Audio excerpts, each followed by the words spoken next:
آج یہ ملک جو کہ ایک سیکیورٹی اسٹیٹ ہے، اور آپ خود یہ بتاتے رہے سب لوگوں کو کہ بھائی اس ملک کی فوج اگر نہیں رہے گی تو یہ ملک انٹیکٹ نہیں رہ پائے گا آج کے دور میں. آپ خود بتاتے رہے، آپ مثالیں دیتے رہے، سیریا کی مثالیں دیتے رہے، لیبیا کی مثالیں دیتے رہے، عراق کی مثالیں دیتے رہے. آج تک اتنے وزرائے اعظم چینج ہوئے، جیلوں میں گئے، پھانسی چڑھ گئے، ان کی پارٹیاں موجود تھیں، آج تک کسی نے یہ کام نہیں کیا ہوگا کہ ملک کی اس ادارے کو، پاک فوج کو کسی نے جانور کہا ہو، کسی نے نیوٹرل کہا ہو، کسی نے نیوٹرل کو گالی بنایا ہو، کسی نے میر جعفر میر صادق کہا ہو اسٹیبلشمنٹ کے سربراہوں کو، کسی نے غدار کہا ہو، کسی نے ٹرینڈ چلوایا ہو جس میں آپ کے لوگ نام لے کر ملک کے اس عہدے کے اوپر بیٹھے ہوئے انسان کو نام لے کر ماں بہن کی گالیاں بک رہے ہیں. یہ تو دشمن 75 سالوں سے نہیں کر سکا. وہ فوجی جو کہ بارڈر پر جان دے رہا ہے، وہ جب اپنے سربراہ کے بارے میں یہ دیکھ رہا ہے، وہ کدھر کھڑا ہے؟ وہ اپنے بارے میں کیا سوچ رہا ہے؟ وہ کس بات پر اپنی جان دینے کے لیے کھڑا ہے؟ کیسے چلے گا اس ملک کا نظام؟ کس بات پر آپ گالیاں بک رہے ہیں؟ اس بات پر گالیاں بک رہے ہیں کہ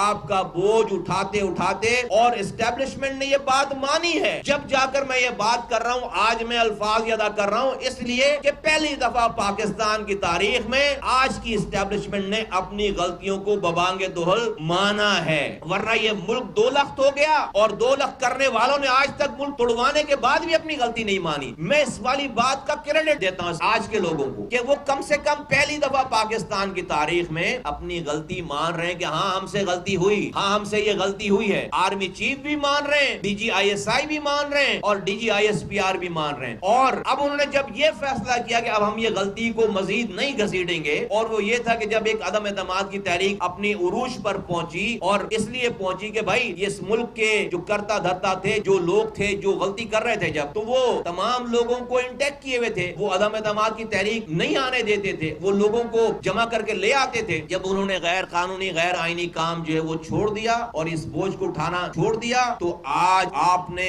ان کے اس آئینی عمل کو آپ نے ان کا گناہ بنا دیا، آپ نے ان کے لیے غداری کا لیبل لگا دیا. جب وہ رانا ثناء اللہ کی گاڑی میں ہیروئن ڈال کر اپنا ایک آن ڈیوٹی میجر جنرل وردی میں بٹھا کر ایک جھوٹی پریس کانفرنس کروا رہے تھے، اس وقت وہ آپ کو برے نہیں لگ رہے تھے، غدار نہیں لگ رہے تھے. جب وہ آپ کی اقلیت ہونے کے باوجود، نمبر نہیں ہونے کے باوجود 14 لوگوں کو، سینیٹرز کو دوسری پارٹی سے، جیتی ہوئی پارٹی سے توڑ کر آپ کے کم نمبر والے سینٹ کے چیئرمین کو ووٹ ڈلوا رہے تھے، اور حاصل بدنجوں کو جس کے پاس اکثریت تھی اس کو ہروا رہے تھے، اس وقت وہ آپ کو غدار نظر نہیں آ رہے تھے، اس وقت وہ آپ کو جانور نظر نہیں آ رہے تھے، اس وقت وہ آپ کو میر جعفر میر صادق نہیں نظر آ رہے تھے. جب وہ پاکستان کے آئین سے، اس کے حل سے جب وہ بے وفائی کر رہے تھے، اس وقت وہ آپ کے چہیتے تھے. جب انہوں نے پاکستان کے آئین کو، اپنے اٹھائے ہوئے حلف کو انہوں نے اپنا لیا اور اپنی غلطیوں کو کے اوپر سر تسلیم خم کر لیا، آپ کے لیے وہ غدار ہو گئے. آپ نے یہ نہیں سوچا کہ اس سے ملک کو کتنا نقصان ہوگا، کہاں پہ ملک جا کر کھڑا ہو جائے گا. آپ نے اس ملک کی اینٹ سے اینٹیں بجا دی ہیں. بھائی ہم کہیں کہ بھائی آپ جو کر رہے ہیں ہمارا اس سے کیا واسطہ؟ بھائی میرا واسطہ ہے، ایک عام آدمی کا واسطہ ہے. آپ کے اس تمام شو بازی سے